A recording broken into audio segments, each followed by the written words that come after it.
you fought May 14th against Matthew Stanger, it was going to be a guaranteed stand and bang, and you guys did exactly that, and you got the W. How'd you feel going into it?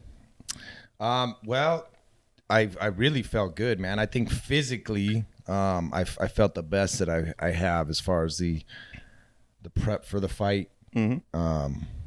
Just all the different training that I had done for this fight and what I had worked on since the last fight in March. Felt really good as far as training physically. Mentally, I don't think I was as confident mentally going into this fight with Matt as I was the one with Bradley back in March, which some people don't find it hard to believe because I was more evenly matched with Matt. But I don't know. The guy was just weird, man. The guy's a character. He fucking friend requested me like the day we got matched.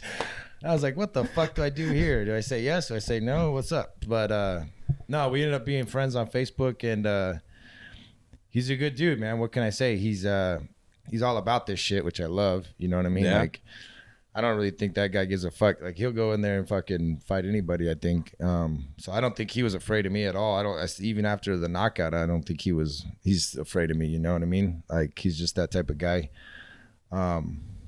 But definitely surprising. He's a little bit quicker, more kind of like more fluid than I thought he would be. You know, Yeah. I thought he would be all stiff in there, especially coming off such a long break of fighting.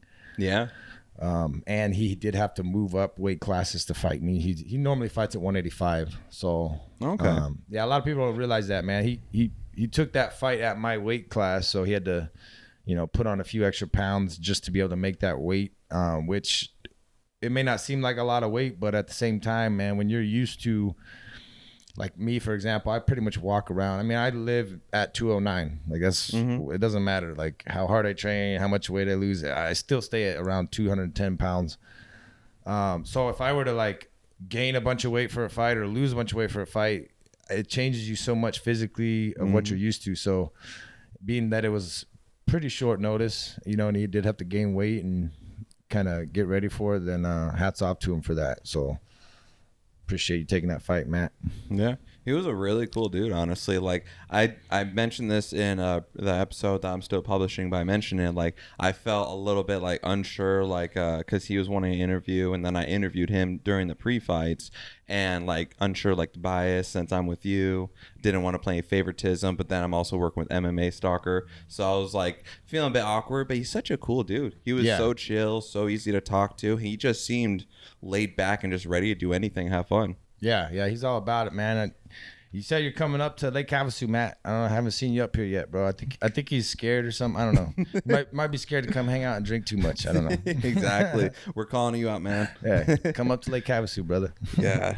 No, it was. Now, not only that, but this time too, you were a sponsor for RUF Nation, and you had your logo all over the cage. How'd you like that? Yeah, that was the coolest part, man. RUF 47 was lit, and that was probably the best part of it. Just walking through, you know, before the fights and just taking a look at all the media work that RUF has done, and now that we're sponsors of the RUF events, you know, we got our logo everywhere, and it's just dope, man. It's like it feels like a bit of an accomplishment. I mean, I'm not too much weight behind it because essentially all I'm doing is handing them money and they're printing my logo everywhere. But to be able to sponsor my own fight was dope. Yeah. To be able to watch the pay-per-view afterwards and see my company, you know, going out there and supporting me was dope, because hopefully one day I'm still fighting and then I don't have any control over what's going on here, and they're still sponsoring me, you know what I mean? Yeah, they still want to sponsor me, so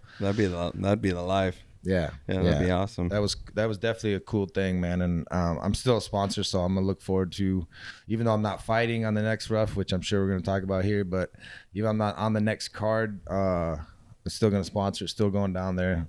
This week, actually, I start back training, not myself, but mostly helping out the guys at Bridge City Combat, getting ready for their events.